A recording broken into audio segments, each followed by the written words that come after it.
We got some breaking news in the NFL as the San Francisco 49ers have done it. They have pulled the trigger and they have extended Brock Purdy. Quarterback Brock Purdy gets 5 years, $265 million from the 49ers, including $181 million guaranteed.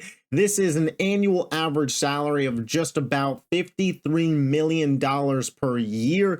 The only guys making more than Purdy at this point are Burrow, Allen, Tua, Trevor, Dak, and Jordan Love. So Brock Purdy becomes the 7th highest annual paid quarterback in the NFL, $181 million guaranteed. So the 49ers are basically on the hook for 3 years, $60 million per year, and then maybe we'll see another form of an extension form here for Brock Purdy.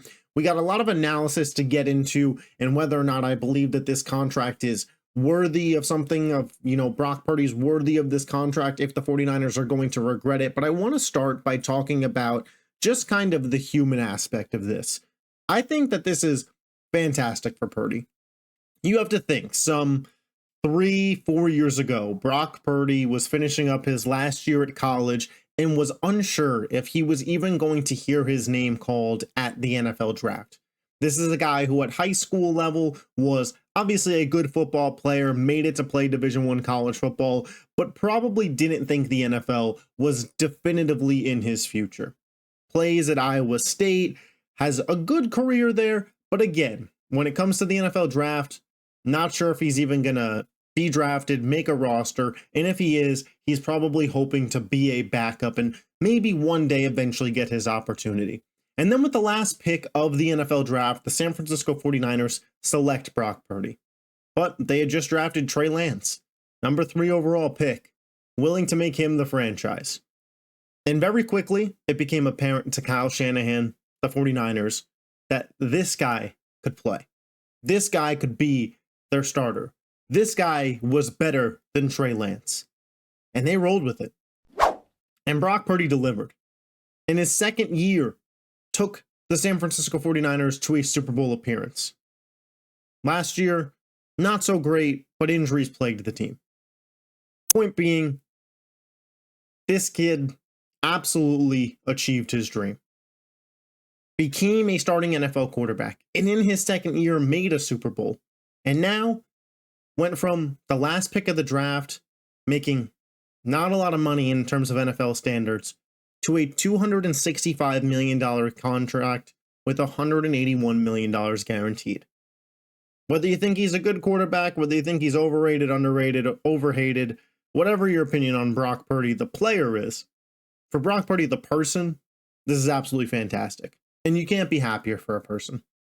Honestly, I'm very happy for Brock Purdy, the person, to get this contract. Now let's talk about analysis. Let's talk about the weeds here and get into whether or not this is a contract the San Francisco 49ers will regret giving Brock Purdy. When it comes to the quarterback market, I think we've entered a weird territory where middle of the road quarterbacks getting to jump the line and be the next guy was a little far for me. When Tua and Dak got the contracts they got, I was thinking to myself, what's going on here? The top tier, 55 to 60 to eventually $65 million per year contracts, in my opinion, should be reserved for your top tier echelon star quarterbacks that are absolutely elite.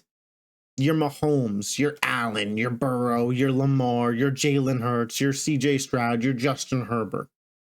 That tier of quarterback. Jaden Daniels when he gets there.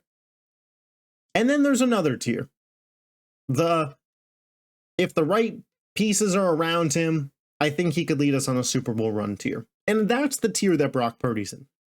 And for me, would I have wanted to give Brock Purdy $53 million annually? Probably not. But it's the NFL. It's a business. The cap is continuing to boom. And what are you going to do?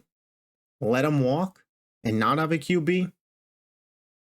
Where was the number that I would have been at? Probably 45, 40 to 45 would have been my ideal range if I was the 49ers, just because after last season, I have some question marks around if this guy could win without a lot of talent around him. 2 years ago, when the Super Bowl run was made, I think we could all kind of consensusly agree that the 49ers very clearly had a top 5 minimum roster in the league. I mean, yeah, Debo, Ayuk, McCaffrey, Kittle, Jawan Jennings all playing at a great level. Trent Williams, an all-pro left tackle. That defense was firing on all cylinders with Bosa and Warner, and you name it. Shanahan calling the plays. All you could want a supporting cast was there for Brock Purdy 2 years ago. But to Brock Purdy's credit, he also delivered. There's been a lot of quarterbacks in a lot of situations that have had a lot of supporting casts that didn't make Super Bowl runs. You know, we see that time and time again. Last year, a lot of injuries on the team, and I don't think necessarily a fair shake. I think if you could have had a season somewhere in the middle of last year and 2 years ago, that would have given you the perfect estimation on what Brock Purdy was worth. But we didn't get there. And at the end of the day, the 49ers wanted to pay their guy early, get ahead of it, because they could have waited another year, and then they could have tagged him, and then they could have waited another year and tagged him again. So credit to the Niners organization for getting this done, because they really could have drew this out for Purdy. And at the end of the day, the first 3 years of his deal, you had him on a real cheap. If I was sitting at 45, would I be willing to move up to 53 to kind of give this guy a little bit of a kickback for, hey, we know you were underpaid your first 3 years. We really like you in the building. Because obviously, they really like him. He's a good learner. Do I think he's a top 10 QB in the league? I don't. But do you have a proven history of being able to win with the guy? You do. Their chemistry already built up? There is. $53 million a year, 7th today at signing the contract. By the end of it, where's he going to be around? 13, 14? You look at a guy like Jalen Hurts. He's now out of the top 10 in terms of annual average pay for a quarterback. I got to be honest. I've been a Brock Purdy skeptic, doubter, non-believer. But the more I sit on this contract, the more I think it's fair, man. I think this is a fair get for the 49ers. I think it's a fair price for Brock Purdy. Again, in my ideal estimation, it's not where I'm at. But not even north of 55. We thought it could have potentially been 60 because of the bar that Dak Prescott set. And these two sides were able to meet in the middle at 53. That just feels like a fair negotiation. And the 49ers schedule was just released. They're going to be good this year. They're going to win double-digit games. Their schedule, it's fairly easy. It's the easiest in the NFL in terms of win percentage last year. And for a quarterback who, over 2 years as a starter, has only missed 5 games, some of them just due to rest, gives you a 67, 68 completion percentage, 4,000 yards a year, 26 touchdowns, 11 picks, over 100 passer rating. You could do a hell of a lot worse. You could be in a hell of a lot worse of a spot. So I get it. And today you're going to hear a lot of overpay. $53 million a year for Brock Purdy. Yikes. That's too much money. All these numbers are going to be massive, man. There's no way to avoid it. Every quarterback contract and every wide receiver. The NFL is making so much money. It's a cash cow at this point. That every contract you see is going to look like, whoa, he got that much money? Because there is so much money coming in the NFL. The salary is going to continue to expand. And the quarterback's the most important position. And if Brock Purdy can produce somewhere in the middle of what he did between 2023 and 2024, consistently over the length of this contract over the next 5 years, the 49ers are going to be very happy with their investment.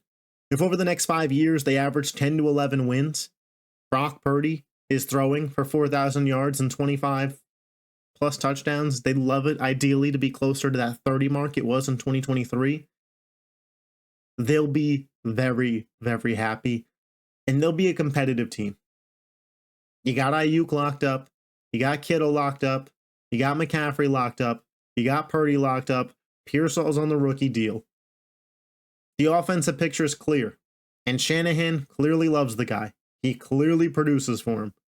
He doesn't have enough eligible games yet, but once he does, he is going to have the highest career yards per pass attempt in NFL history. Jimmy Garoppolo is also high on that list, so maybe it's more of a Shanahan stat, but Purdy runs the offense well, and he makes minimal mistakes. So, I get it, and I don't think it's a bad deal for the 49ers. And again, this is coming from somebody who notoriously doesn't believe in Brock Purdy. Has him probably around somewhere between the 13th and 16th best quarterback in football. But at the end of the day, that guy can win you games. And it's proven. And he's a good guy in the building. You could just kind of tell that one. So they meet in the middle. Purdy's agent was probably asking for 55 to 60. The Niners were probably closer to where I was at, about 45. They meet in the middle of 53, a little closer to Brock's side. He gets a kickback for being the lowest paid quarterback in the NFL for the last 3 years while leading them on a Super Bowl run. And a guy who 3-4 years ago probably wasn't even sure what was in store for his future, and people were telling him that being a starting quarterback in the NFL was a pipe dream, now has a $265 million contract with $181 million guaranteed. And whether you think it's an overpay, whether you don't think it's an overpay, you can't help but be happy for the person. So shout out to Brock Purdy. Shout out to the 49ers for getting this done 3 years earlier, technically, than they needed to. Those are my thoughts, man. I think Purdy's going to have a relatively successful run for the 49ers. And you know what? If it all blows up, it's only $181 million guaranteed. 3 years, $60 million a year there, and then you can cut ties. So I think it's a really, really fair deal for both sides. I know it's a little bit of boring commentary, but I'm not up here to rage bait you, clickbait you. I'm up here to give you my honest football takes. And if you love the NFL and you love that, make sure you hit that subscribe button on the channel, hit the like button. I'll catch you guys next time. Peace.